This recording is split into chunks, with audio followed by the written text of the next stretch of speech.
Hace muchos años, en el planeta Krypton, Jor-El y su esposa Lor-Ban tuvieron un hijo a quien nombraron como Kal-El, pero no todo iba a ser felicidad, pues Jor-El se reúne con los legisladores que dictan las leyes de este planeta, advirtiéndoles que desde que ordenaron consumir la energía del núcleo de Krypton, este ha comenzado a colapsar. Tal vez solo les queden unas semanas de vida. El anciano le recuerda que lo hicieron porque sus reservas de energía se agotaron, y a pesar de que Jor-El les aconsejó mudarse del planeta, ya no se puede hacer pues es demasiado tarde para todos. Por ello les pide el control de un artefacto llamado el Codex, para asegurar la supervivencia de su raza, la cual ahora sabe que tiene esperanza con el nacimiento de su hijo. De repente la reunión se ve interrumpida con la llegada del general Zod.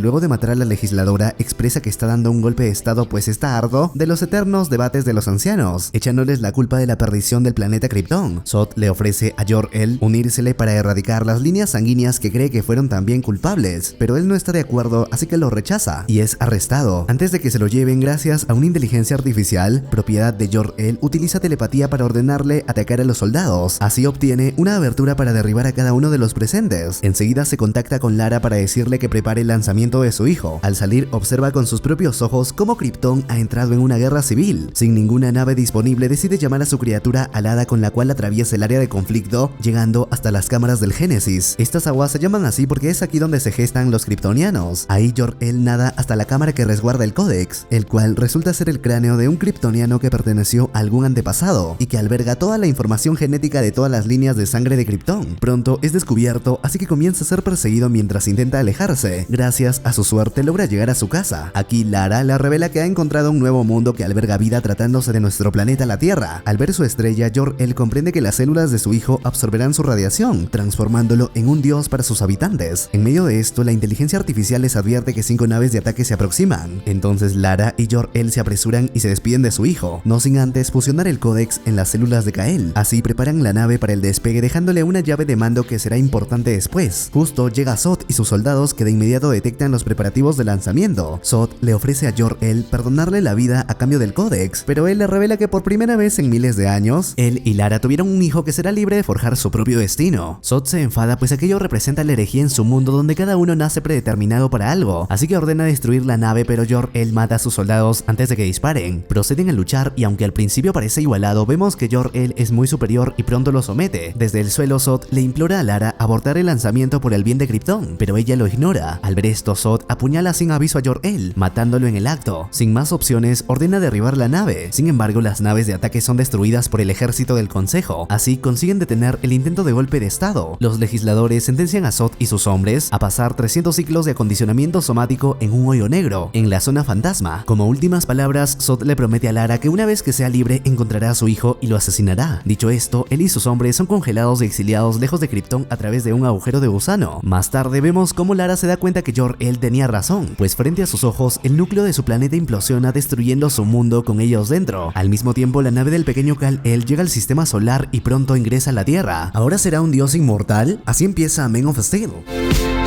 Los años han pasado, volvemos a ver al pequeño kryptoniano ahora como todo un adulto, quien recibió el nombre de Clark Kent. Este se encuentra trabajando en un barco pesquero como cualquier día hasta que su capitán recibe una llamada de alerta de una plataforma petrolera, la cual se encontraba en llamas muy cerca. El capitán planea acercarse, pero la guardia costera le ordena mantenerse al margen pues creen que todos están muertos. Sin embargo, Clark decide subir a la plataforma y pronto encuentra a los sobrevivientes que lo miran asombrados. Al ver que el fuego no lo lastima, sube a todos al helipuerto y así son rescatados por la guardia costera, y para ello debe evitar que una torre caiga sobre estos. En ese momento la plataforma explota, arrojando a Clark al agua, donde al estar inconsciente comienza a recordar su infancia. Así vemos su etapa en la escuela cuando no podía concentrarse al no saber cómo dominar todos sus poderes como la super audición y visión. Esto lo obligó a encerrarse en un armario donde incluso se atrevió a lastimar a la maestra para que lo deje en paz. Su madre, Martha Kent, llega a tiempo para tranquilizarlo. Pasado esto, Clark despierta ayudado por el canto de unas ballenas sobre él. Así regresa a la costa y para estar presentable roba algo de ropa. Aquí al ver pasar un autobús escolar continúa recordando su pasado ahora como adolescente. En uno de sus viajes, Clark, cuando estaba siendo molestado por un chico llamado Pete Ross, el autobús sufre un accidente y cae al río donde comienza a hundirse. Al comprender que todos morirán ahogados, Clark decide romper su regla interna y utiliza su fuerza para llevarlos de nuevo a la superficie. Y aunque intenta esconderlo, no tiene opción pues debe regresar al agua para salvar a Pete personalmente. Tras esto, la madre de este sujeto visita a los padres de Clark. Aquí le dice a Jonathan Kent que cree que lo sucedido fue un milagro, que Clark es un enviado de Dios. Obviamente Jonathan niega todo diciendo que está exagerando. Una vez a solas, su padre le recuerda que tiene que mantenerse oculto y que tal vez lo mejor hubiera sido dejarlos morir, pues las consecuencias de que el mundo lo descubra son muy peligrosas para él. Sin embargo, para calmar el sentimiento de incomprensión de su hijo por no saber lo que es, decide revelarle que él llegó en una nave de otro mundo, entregándole la llave de mando. Y aunque ahora Clark solo quiere ser un humano normal, su padre le deja en claro que en el futuro deberá elegir si mantenerse en el anonimato o revelarse al mundo entero. De nuevo, en el presente, Clark ahora trabaja como mesero en Canadá. Un día escucha a unos militares decir que el ejército encontró un objeto anómalo en el Ártico, pero es interrumpido cuando un camionero acosa a su compañera. Si bien Clark se muere de ganas por golpearlo, debe aguantar sus humillaciones en público, aunque vemos que se venga más tarde, pues el camionero descubre que su camión fue empalado por postes de luz. Para no levantar sospechas, Clark se marcha del pueblo. Poco después vemos que ahora trabaja como auxiliar en un campamento en el Ártico, y así conoce a la periodista del diario El Planeta, Lois Lane. Ella se reúne con el coronel Nathan Hardy y el doctor Emil Hamilton, quienes le muestran que sus satélites han encontrado un objeto de 300 metros enterrado en un hielo de casi 20.000 años de antigüedad. Esa noche, cuando Lois sale a tomar fotografías, descubre que alguien que obviamente es Clark, pero ella no lo sabe, está merodeando por la zona de excavación y decide seguirlo. Al mismo tiempo vemos que Clark llega hasta el objeto, el cual resulta ser una nave kryptoniana. Siguiendo sus instintos, inserta la llave, lo que activa la nave, que procede a atacarlo y solo se detiene cuando la inserta por completo. En ese momento observa que alguien camina en la nave. Al seguirlo, primero encuentra el cuerpo de un kryptoniano. Lois llega hasta la nave y comienza a sacar fotografías. Esto provoca que la inteligencia artificial la ataque. Sus gritos llegan hasta Clark, que llega justo para evitar que la maten. Luego de tranquilizarla, la convence de dejar que cauterice la herida o si no morirá. Momentos después, todo el campamento comienza a temblar, pues vemos que la nave se ha liberado del hielo para salir volando. Al día siguiente, Lois despierta en la superficie sana y salva, donde pronto descubre que Clark no solo se marchó, sino que utilizó su identificación falsa para trabajar ahí. Luego, cuando la periodista se reúne con su jefe y le muestra su artículo sobre lo sucedido, este le dice que no puede publicarlo, pues el Pentágono negó que algo así haya pasado. Sin opciones, Lois Lane decide acudir con su amigo propietario de un sitio web conspiranoico para pedirle que lo publique como algo filtrado. Al mismo tiempo, Clark lleva la nave a un punto perdido en el Ártico, donde vuelve a ver a Jor-El, quien le explica que en realidad es un reflejo de la conciencia de su padre biológico. Jor-El sabe que está lleno de preguntas, así que procede a contarle todo. Así Clark descubre que viene del planeta Krypton, que hace mucho tiempo, en uno de los viajes de su civilización hacia las estrellas, en busca de nuevos mundos habitables, pues Krypton estaba agonizando, esta nave terminaría llegando a la Tierra, y otras fueron enviadas a mundos que modificaron según sus necesidades. Durante 100.000 años, Krypton prosperó, pero cuando se estableció un control de la población artificial, los puestos de exploración fueron abandonados. Esto haría que agotaran sus recursos naturales, volviendo el núcleo de Krypton inestable. Luego de contarle sobre el general Zod y cómo Clark fue enviado a la Tierra, continúa mostrándole la cámara del Génesis, donde cada kryptoniano fue concebido para cumplir un único rol en la sociedad, algo que tanto él como su madre comprendían que era incorrecto. Dicho esto, mientras le entrega su nuevo traje, Jor-El le explica que en este mundo debe ser la fuerza del bien, haciéndole honor al símbolo de su familia, que significa esperanza. El discurso lo convence por completo y luego de ponerse el traje comienza a volar para probarse a sí mismo de lo que es capaz. Su primer intento sale mal, pues si bien llega lejos, termina estrellándose contra una montaña. Lo vuelve a intentar, esta vez primero se concentra y así consigue desatar su potencial volando sin ningún problema, a tal velocidad que sale del Ártico en segundos y luego asciende hasta el espacio para ir más rápido. Mientras tanto, Lois comienza a investigar acerca de Clark y resulta ser tan buena que logra seguirle el rastro desde su trabajo en Canadá hasta Pitt y finalmente hasta su madre Martha Kent. Ella le habla acerca de su esposo y vemos que cuando lo visita en el cementerio, Clark aparece detrás suyo. Para que entienda el por qué se esconde, Clark le cuenta cómo en el pasado, cuando un día estaba discutiendo con su padre porque ya no quería seguir oculto, tuvieron que detenerse al ver que un tornado se estaba acercando. Jonathan les ordenó alejarse mientras él iba tras su perro aún en el auto. Así logró salvar al animal, pero al ser herido por otro vehículo no pudo correr, y aunque Clark estaba dispuesto a salvarlo, exponiéndose ante el mundo, Jonathan prefirió morir antes de que lo haga, pues creía que el mundo entero no estaba preparado para recibir a Superman. Más tarde, cuando el jefe de Lois se entera del artículo filtrado, decide suspenderla por 3 semanas como castigo. Al ver que ella está de acuerdo con no seguir con la investigación, su jefe comprende que ha descubierto algo, pero sabe que es mejor que continúe en secreto por el bien de la población humana. Clark visita a su madre y luego de decirle que Lois solo es una amiga para que no se preocupe, le revela que por fin descubrió su origen, pero le dejen claro que nada ha cambiado en su relación. Al mismo tiempo, en el Pentágono, Swanwick es alertado por Hamilton que una nave ha adoptado una órbita sincrónica con la luna, que intentaron comunicarse con ella pero no responde. Esto no pasa desapercibido, pues poco después la nave entra en la atmósfera de la Tierra, siendo vista por todo el mundo. En ese momento todas las pantallas del planeta reciben un mismo mensaje donde el general Zod les revela que no están solos, pues él viajó por las estrellas hasta la Tierra, donde sabe que se encuentra uno de su raza. amenaza, llamado Kal-El. Dicho esto, le habla directamente a Clark, advirtiéndole que si no se rinde en 24 horas, la humanidad será aniquilada. La opinión pública comienza a actuar y uno de los principales actores es Woodbourne, quien además de decir que Clark debe entregarse, le revela al mundo que Lois lo conoce. Esto provoca que el FBI llegue hasta ella y la arreste. En busca de respuestas, Clark visita una iglesia donde comienza a recordar cómo en su infancia debía controlarse para no matar de un golpe a quienes lo fastidiaban. Ese día su padre vio todo y aunque comprendía sus sentimientos, le vuelve a recordar que hizo lo correcto y que en el futuro deberá tener una mentalidad fuerte para elegir ser bueno o malo, ya que eso cambiará a la humanidad. Luego de terminar de recordar, Clark le revela al cura que él es Kal-El, que no sabe si Zod cumplirá su palabra si se entrega y que tampoco sabe si puede confiar en la gente de la Tierra. Antes de que se marche, el cura le dice que debe dar un salto de fe y que la confianza vendrá después de eso. Tras esto, Clark decide ir a la base militar regida por el general Swanwick, a quien le dice que se rendirá luego de hablar y asegurar la libertad de Lois. Él acepta y estos dos reanudan su conversación. Luego de explicarle la situación, Clark le cuenta sobre el significado de su símbolo. Justo cuando Lois está nombrando los Superman, son interrumpidos por Hamilton y Swanwick, quienes buscan respuestas para estar seguros. Clark le vuelve a dejar en claro que si quisiera podría irse, pues no pueden controlarlo, pero aún así está dispuesto a entregarse. Así vemos que una pequeña nave de reconocimiento aterriza. De ella desciende Faora Ul, quien luego de saludar a Clark le exige al general que Lois los acompañe a la nave. Para evitar conflictos, ella acepta. Antes de salir de la Tierra, Faora le entrega una máscara de oxígeno, pues ella no sobrevivirá en la atmósfera que hay en la nave principal. Y es aquí cuando Clark le entrega la llave de mando por si la necesita. Una vez que llegan, Clark por fin conoce al general Zod en persona. Es aquí que la nueva atmósfera kryptoniana de la nave comienza a afectarle, pues en ese mundo ya no sería un superhumano. Cuando despierta en medio de una recreación, Zod le cuenta sus motivos sobre el golpe de estado fallido y de que si bien fueron exiliados, la destrucción de su mundo terminaría liberándolos. Así lograron transformar una parte de la nave llamada el Proyector Fantasma en un propulsor. Así pudieron escapar de la deriva. Los siguientes años viajaron revisando los viejos puestos de control sin encontrar un solo sobreviviente, pero gracias a estos obtuvieron poderosas herramientas como armas y motores terrafórmigos. Pero un día recibieron un llamado de auxilio desde la Tierra que había sido activada por el mismo Clark. Dicho esto, Zod le menciona que Jor-El le entregó el códex para que Krypton vuelva a renacer gracias a su código genético en la Tierra, pero para ello deben transformar este mundo para hacerlo apto para ellos, lo que significa matar a la humanidad. Al escuchar esto, Clark se niega a ser parte. Cuando despierta, Zod le revela que fue él quien mató a su padre, y aunque eso lo atormenta, nada le evitará cumplir con su misión. Clark intenta romper sus ataduras sin éxito. Ahí el kryptoniano Jax-Ur le deja en claro que es inútil, pues en ese ambiente es tan débil como un humano. Dicho esto, le extrae una muestra de sangre. Por otro lado, Lois es llevada a una celda, pero está de suerte, pues encuentra un lugar donde insertar la llave de mando, haciendo que la conciencia de Jor-El aparezca. Este le explica que le ayudará a liberar a Clark y a derrotar a Zod. Así, luego de adecuar la atmósfera a la terrestre, lo cual le permite respirar, Jor-El la salva de ser atacada y le consigue un arma con la cual avanza hasta una cápsula de escape, que por culpa de un kryptoniano sufre desperfectos. El cambio de atmósfera le devuelve a Clark sus poderes para que se libere. Aquí vuelve a ver a su padre, quien le revela que si bien lo que dijo Zod sobre el códex es real, sus padres quisieron que experimentara ser primero un humano, para que así pudiera elegir o no transformarse en un puente entre dos civilizaciones y salvar a la humanidad. Al ver que Lois estaba en peligro, Clark no lo piensa y vuelve hasta su cápsula para rescatarla antes de que impacte en la Tierra. Mientras tanto, vemos que el general Zod y los suyos llegan hasta Martha Kent en busca de la nave de Clark.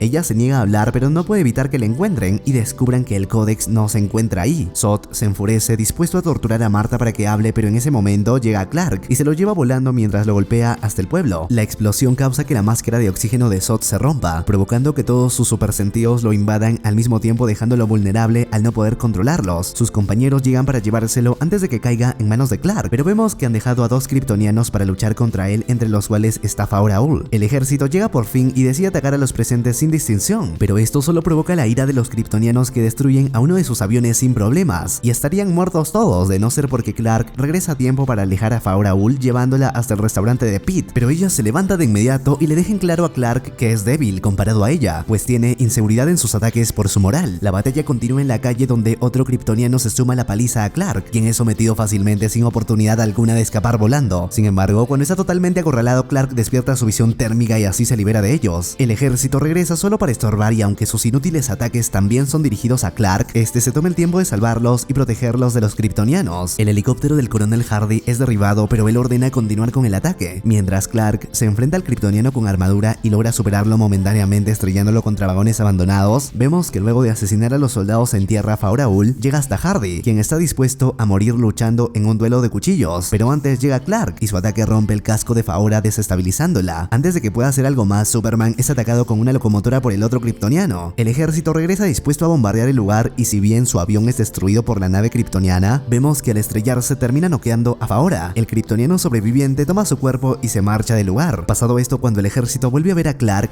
Hardy comprende que él es su aliado, permitiéndole marcharse para salvar al mundo. Superman regresa a su casa donde la encuentra destruida pero a su madre viva. Ahí llega Lois diciendo que sabe cómo vencer a Zod. En la nave, Jax-Ur le cuenta al general Zod que ha descubierto que Jor-El fusionó el códex con las células de su hijo. Por ello necesitan el cuerpo de Clark vivo o muerto. Dicho esto, Zod ordena lanzar los motores terraformíticos, los cuales aterrizan en el Océano Índico y en media ciudad de Metrópolis, donde comienzan a actuar destruyendo los alrededores. Luego de analizar los motores, Hamilton comprende que estos usan la gravedad conectadas del otro lado del mundo que incrementan la masa de la Tierra, llenando la atmósfera con partículas, es decir, terraformando el mundo, lo que significa el exterminio completo de la humanidad. En ese momento, un soldado le informa a Swanwick que Hardy se dirige hacia él junto con Clark, a quien llama Superman, pues dice que es el nombre que usa la gente para referirse a él. Una vez frente a frente, Superman les entrega la nave en la que llegó y les explica que posee un motor Phantom, que utiliza la misma tecnología que la nave de Zod, que si ambas colisionan se abrirá un agujero negro que absorba a los kryptonianos. Dicho esto, Superman se marcha y más aviones son enviados hasta el motor de Metrópolis. Ahí lanzan sus misiles, sin embargo la gravedad del motor hace que sean desviados hacia las calles de la ciudad. Deciden intentarlo de más cerca y el resultado es el mismo, y todos mueren. Esto provoca que un edificio colapse, donde trabajaba Lois Lane, y aunque su jefe y algunos empleados se salvan, cientos de personas mueren aplastados. Mientras todo esto pasa, Superman decidió salvar al planeta, vuela hasta el otro lado del mundo llegando hasta el motor del Océano Índico, pero vemos que este posee un sistema de defensa que no le permite acercarse gracias a sus brazos de ataque. Además, al estar tan cerca de la terraformación, Superman es más débil que en cualquier otro punto del planeta. Por ello, es fácilmente capturado y arrojado al centro del rayo terraformador, pero luego de reunir fuerzas, vuela con todo lo que tiene directo y consigue destruirlo, logrando así detener al otro motor, lo que salva a los empleados del periódico. Al mismo tiempo, luego de dejar al mando a Faora-Ul, Zod llega al Ártico a la nave de exploración, pues esta cuenta con una cámara del Génesis, donde inserta una llave de mando diferente para obtener el control. Ahí vuelve a ver a Jor-El pidiéndole que no cometa un genocidio y busque la adaptación de su raza para vivir en paz, pero el general Zod sabe que eso tomaría muchos años, así que decide silenciarlo y poner en marcha la nave. Al mismo tiempo, Hardy y Lois transportaban la nave de Superman. Cuando están cerca, ella intenta insertar la llave de mando, pero esta parece averiada. En ese momento aparecería Zod listo para derribarlos, pero Superman consigue regresar a tiempo desviando su ataque. Ahí dentro, Zod le deja en claro que si destruye esa nave, Krypton también desaparecerá. Clark lo piensa por un segundo y al comprender que Krypton ya tuvo su oportunidad, utiliza su visión térmica para derribarla, haciendo que la cámara del Génesis se destruya. Al ver esto, Faora-Ul desciende para luchar, pero vemos que antes de ser atacados, Hamilton encuentra el problema de la llave y la soluciona. Justo ahí llega la kryptoniana, pero al centrarse más en asesinar y perseguir a Hardy, le da suficiente tiempo a Hamilton de activar el motor de la nave de Superman. Como último acto, Hardy se estrella contra el motor. Lois se salva al caerse del avión, mientras vemos que los kryptonianos son arrastrados por la gravedad. Superman llega a tiempo para salvarla y aunque la gravedad también le afecta, logra escapar de ella. Para celebrar, ambos dejan de ocultar sus sentimientos y se besan delante de sus compañeros, pero los besos deben esperar, pues en ese momento, Superman descubre que Zod todavía está ahí. Este se da cuenta que el kryptoniano ha traicionado a su raza, eligió a la humanidad, y luego de dejarle en claro que él solo existía por el bien de su civilización, que ahora ya no existe más, cobrará venganza haciendo sufrir a la raza humana. La batalla entre kryptonianos continúa, pero esta vez es diferente, pues la ira del general Zod y la atmósfera de la Tierra le permiten despertar su visión térmica de rayo láser. Además, como carece de moral, emplea toda su fuerza en sus ataques destruyendo los edificios alrededor de las personas. Aquí ambos destruyen muchos edificios en la batalla. Zod le deja en claro que todo terminará cuando uno de los dos muera. Superman intentaría detener su ataque de visión térmica sin éxito. Ahí Zod le explica que él es superior, pues fue creado para ser un guerrero y entrenó toda su vida, y lo demuestra al quitarse la armadura mostrando que ha aprendido a volar. Continúan luchando en el aire donde Superman conecta varios golpes, pero Zod logra alejarse lo suficiente para perderse de su vista y así sorprenderlo devolviéndole el daño al usar su capa para estrellarlo contra los edificios de alrededor. Los siguientes putazos los llevan hasta el espacio donde Zod le lanza un satélite que aprovecha su distracción para golpearlo mientras caen de nuevo a la Tierra. Así se estrellan en un edificio donde se encuentran algunas personas. Aquí Superman logra someterlo con una llave, pero Zod comienza a utilizar su visión térmica de rayo láser que cada vez se se acerca más a las personas. Al verse acorralado, Superman rompe su regla de oro y lo asesina rompiéndole el cuello. Ahí llega Lois, que vio lo sucedido y al ver el lamento de Superman solo puede consolarlo. Parecer todo ha terminado. Tiempo después, cuando el general del ejército se dirige a su base, Superman destruye frente a sus ojos el dron que lo estaba espiando. Superman le explica que no es ninguna amenaza potencial, ya que su único deseo es ayudar. De nuevo con su madre, Clark visita la tumba de su padre, donde ella le revela que siempre supo que su hijo sería un héroe, pues vio que desde niño soñaba con ello. Para mantenerse en el anonimato y estar cerca del peligro, Clark decide convertirse en un reportero del diario El Planeta, donde nadie puede reconocerlo gracias a sus anteojos especiales. Curioso, ¿no? Así termina Man of Steel. Bueno, como se anunciaron más películas de Man of Steel, siempre es bueno recordar la primera. Sin más, esto fue todo por mi parte, nos vemos en la próxima. Adiós y un beso a todos.